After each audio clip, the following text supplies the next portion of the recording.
Fala pessoal, tudo bem com vocês? Aqui é o Rodrigo, professor da Help Concursos, e nesse vídeo nós vamos ver a segunda aula sobre gestão de almoxarifados. Na primeira aula, nós vimos que o almoxarifado ele vai cuidar de 5 atividades básicas. A primeira foi o recebimento, que nós comentamos naquele vídeo. Depois, ele vai fazer a classificação, a movimentação, a armazenagem e a distribuição interna daqueles materiais. Classificação nós já vimos bem detalhadamente num vídeo que eu vou deixar aqui no card sobre gestão de materiais. Já a movimentação nós vamos ver em vídeos mais à frente. Nesse vídeo vamos focar em como é feita a armazenagem de materiais no almoxarifado. Então vamos lá.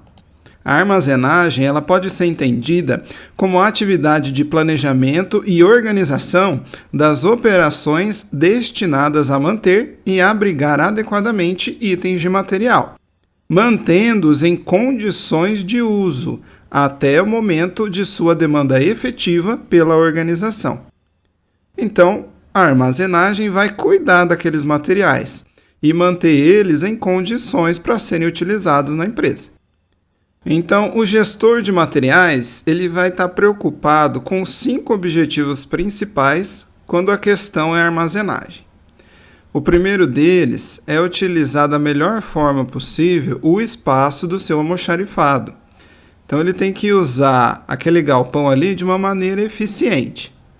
O segundo objetivo é prover um acesso facilitado a todos os itens de material.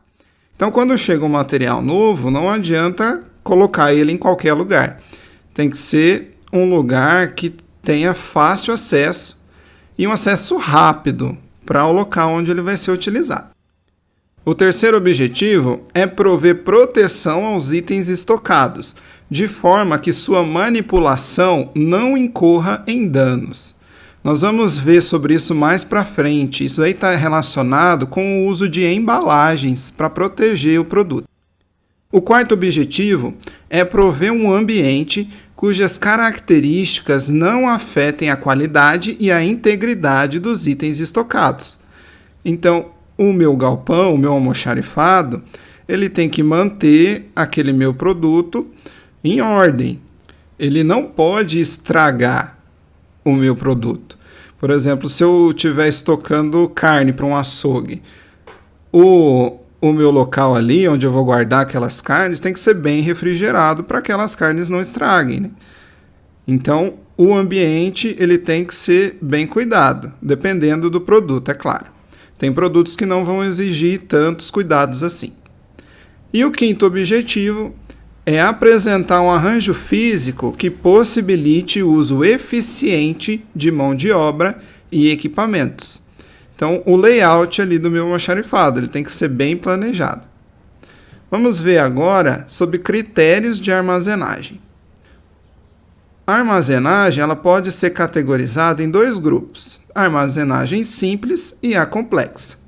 Nós não vamos falar muito sobre isso. O que você precisa entender é que a armazenagem simples não requer muitas ferramentas, muitas coisas especiais ali no cuidado do meu produto. Já aquela armazenagem complexa são para produtos que exigem um cuidado maior. Talvez um produto químico, um produto que seja perecível e assim por diante. Então, uma armazenagem complexa vai requerer equipamentos e medidas de proteção ao meu produto, ao meu material. Quais são os principais equipamentos que são utilizados para armazenar os produtos no almoxarifado? Então, podem ser utilizadas prateleiras, containers, pallets, engradados, caixas ou gavetas. Então, veja aí na tabela a descrição desses itens, né? As prateleiras, elas podem ser tanto de aço quanto de madeira. Elas podem abrigar produtos de diversos tamanhos, né? De diversos pesos. E se ela for de aço, ela vai ter uma durabilidade maior e não é atacada por inseto. Então é preferível utilizar prateleiras de aço. Os containers são caixas metálicas retangulares, hermeticamente fechadas e seladas. e elas têm um acesso, né, facilitado. Então você pode transportar uma quantidade grande de produtos dentro delas. E elas vão em caminhão, em trens, em navios e mesmo em aviões. Os pallets são estrados, quase sempre são feitos de madeira, né, que possibilitam empilhar uma carga em cima da outra. Eles têm essa vantagem, né, de poder utilizar o espaço vertical do almoxarifado, né, do meu galpão. Engradados são quantidades grandes, né, de um produto embalados, geralmente com plástico, talvez pode ser utilizado isopor também.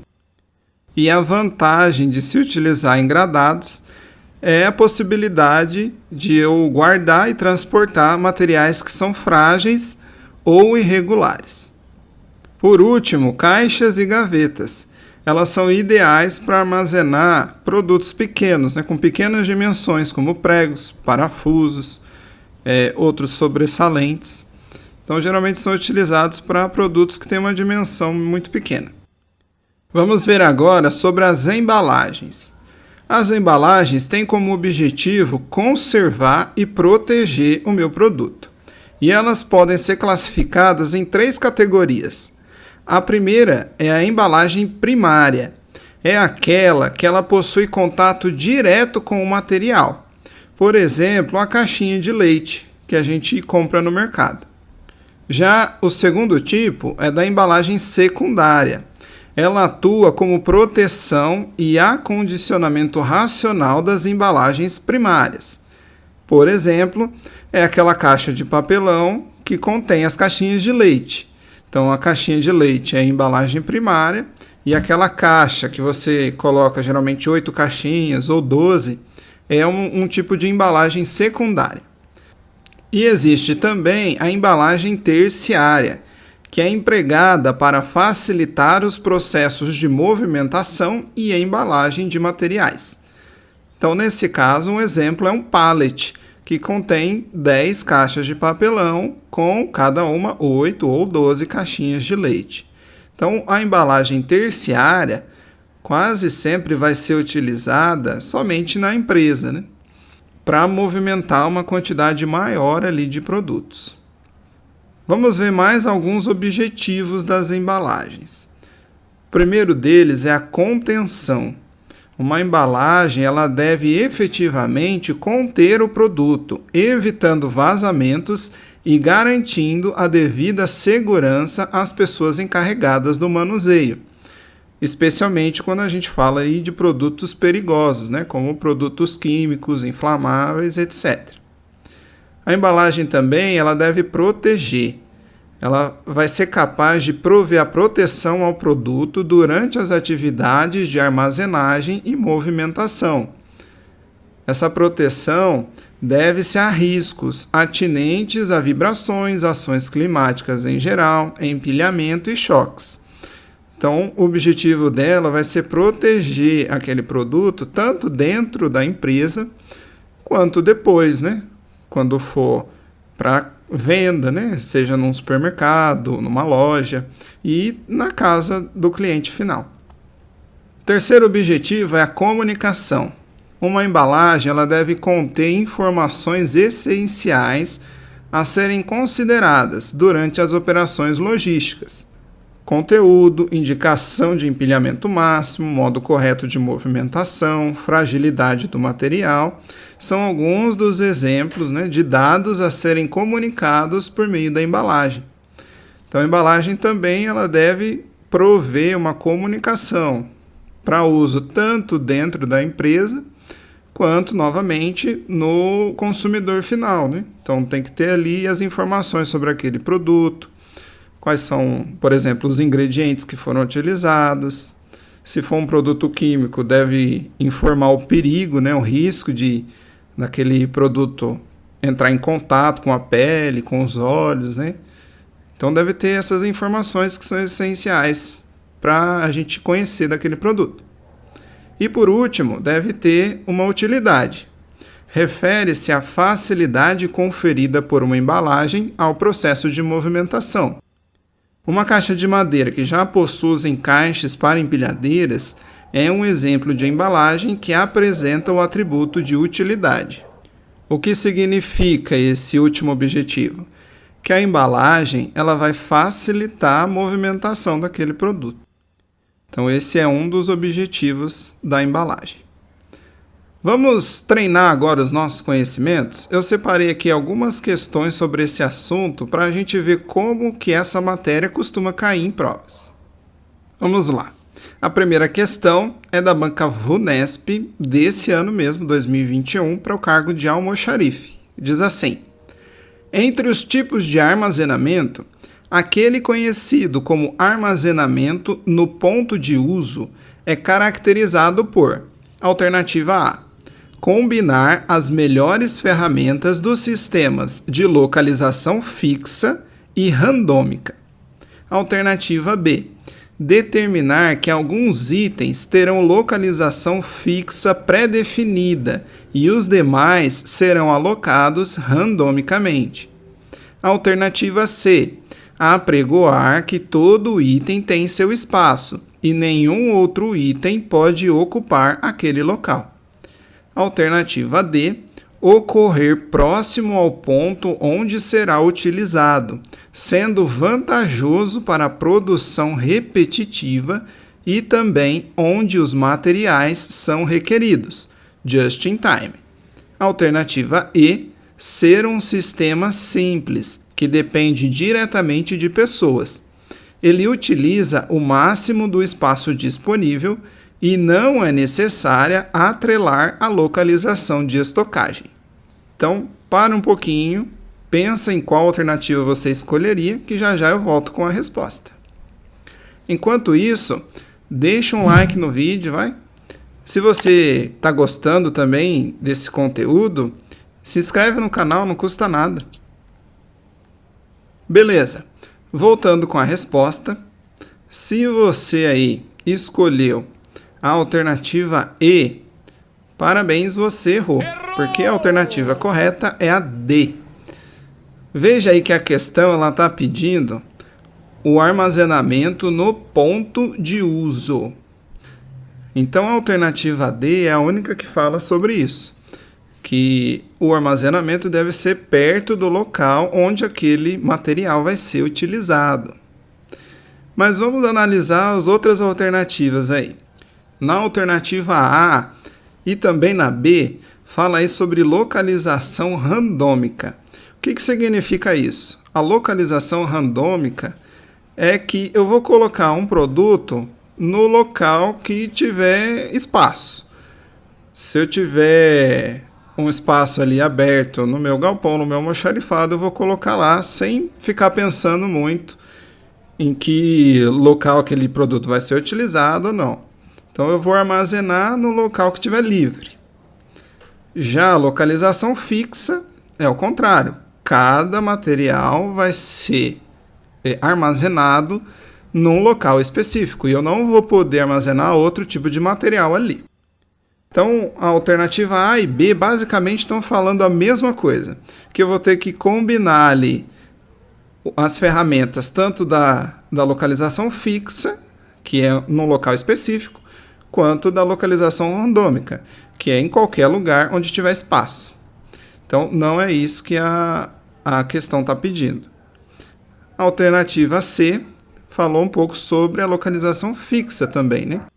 Que cada item tem que estar num local específico destinado para ele, que eu não vou poder alterar. A alternativa D, como nós vemos, é a alternativa correta.